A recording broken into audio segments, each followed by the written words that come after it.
বিসমিল্লাহ। হুম, সেই স্বাদ। Stop scrolling. এই আলু ভর্তা যদি ভাতের সাথে না খান, you are seriously missing life. এইটা কোনো নর্মাল আলু ভর্তা নয়, this is next level flavour boom, যেটা একবার খেলে আপনি শুধু ভাত নয়, হাতের আঙুল চেটে খাবেন।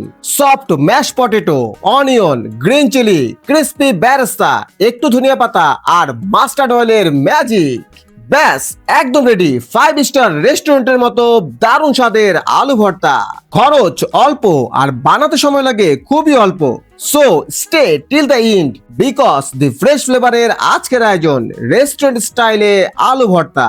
আসসালামু আলাইকুম, আমি মোহাম্মদ ফেরদৌস রহমান আছি আপনাদের সাথে, আর আপনারা আছেন দি ফ্রেশ ফ্লেভারে। Welcome to my channel. চুলোতে প্যান বসিয়ে পরিমাণ মতো পানি দিয়ে 3 থেকে 4টি বড় সাইজের আলু ভালো করে ধুয়ে ছোট টুকরো করে কেটে পানিতে ঢেলে দেব সেদ্ধ হবার জন্য। আলু সেদ্ধ করার সময় খেয়াল রাখতে হবে যেন ওভারকুক না হয়ে যায়। তাই আমি একটি কাঁটা চামচ দিয়ে চেক করে দেখলাম, হ্যাঁ, আমার আলুগুলো সেদ্ধ হয়ে গিয়েছে। এবার পানি ঝরিয়ে এই সেদ্ধ আলুগুলোকে একটি বাটিতে তুলে নেব। গরম থাকা অবস্থাতেই এই আলুগুলো থেকে খোসা ছাড়িয়ে নিতে হবে।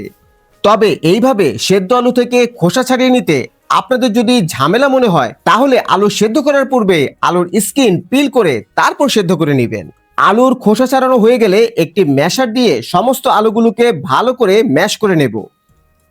আপনাদের বাড়িতে যদি এরকম ম্যাশার না থাকে, তাহলে হাত দিয়েও চটকে নিতে পারেন। তবে খেয়াল রাখবেন আলুতে যাতে অতিরিক্ত কোনো দানা বা গুটি না থাকে, অর্থাৎ আলুকে প্রপার ওয়েতে ম্যাশ করে নিতে হবে। আমার আলুগুলো ম্যাশ করা হয়ে গিয়েছে। এবার চলুন চুলো জ্বালাই। চুলোতে একটি কড়াই বসিয়ে 2 টেবিল চামচ পরিমাণ কুকিং অয়েল দিয়ে হালকা গরম করে নেব। এবার 2টি পেঁয়াজ কুচি করে কেটে গরম তেলে দিয়ে হালকা ব্রাউন করে ভেজে নেব। পেঁয়াজ হালকা ব্রাউন হয়ে গেলেই এবার দিয়ে দেব 1 টেবিল চামচ পরিমাণ কাশ্মীরি লঙ্কার গুঁড়ো, কুচি করে কেটে নেওয়া 2টি কাঁচা মরিচ, সামান্য পরিমাণের বোম্বাই বা কামরাঙ্গা মরিচ এবং হাফ চামচ পরিমাণ হলুদের গুঁড়ো। এবার সমস্ত মশলাগুলো ভালো করে মিশিয়ে একটু কষিয়ে নেব, যাতে করে এই মশলাগুলোর কাঁচা গন্ধ দূর হয়ে যায়। মশলাগুলো থেকে হালকা তেল ছেড়ে দিলে এই পর্যায়ে অ্যাড করব 1 চামচ পরিমাণ লবণ। এবার লবণের সাথে আবার মশলাগুলো ভালো করে 1 মিনিটের মতো নেড়ে চেড়ে নেব। 1 মিনিট পর যখন মশলাগুলো ভালো করে কষানো হয়ে যাবে, তখন দেখবেন মশলা থেকে তেল ছাড়া শুরু করেছে। আর এই পর্যায়ে ম্যাশ করে নেওয়া আলু সেদ্ধ দিয়ে মশলাগুলোর সাথে ভালো করে মিশিয়ে নেব।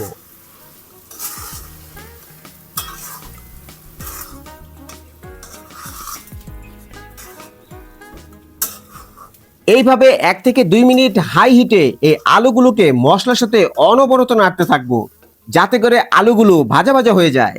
এবার কুচি করে কেটে নেওয়া ধনিয়া পাতা আর আমি আগে কিছু পেঁয়াজের বেরেস্তা তৈরি করে রেখেছিলাম, ওইগুলো দিয়ে ভালো করে আরো 1 মিনিট মিশিয়ে নেব।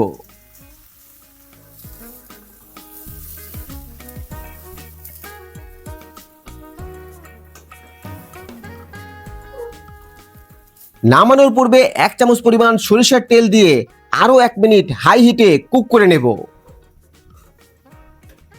এই নিন, তৈরি হয়ে গেল রেস্টুরেন্ট স্টাইলের দারুণ মজার আলু ভর্তা। জাস্ট একবার এই স্টাইলে আলু ভর্তা বানিয়ে খেয়ে দেখুন, সারা জীবন এইভাবেই বানিয়ে খাবেন। স্বাদ, গন্ধ আর কালার এতটাই পারফেক্ট হয়েছে যে কি আর বলবো, এটা যেন সকল ভর্তার বস।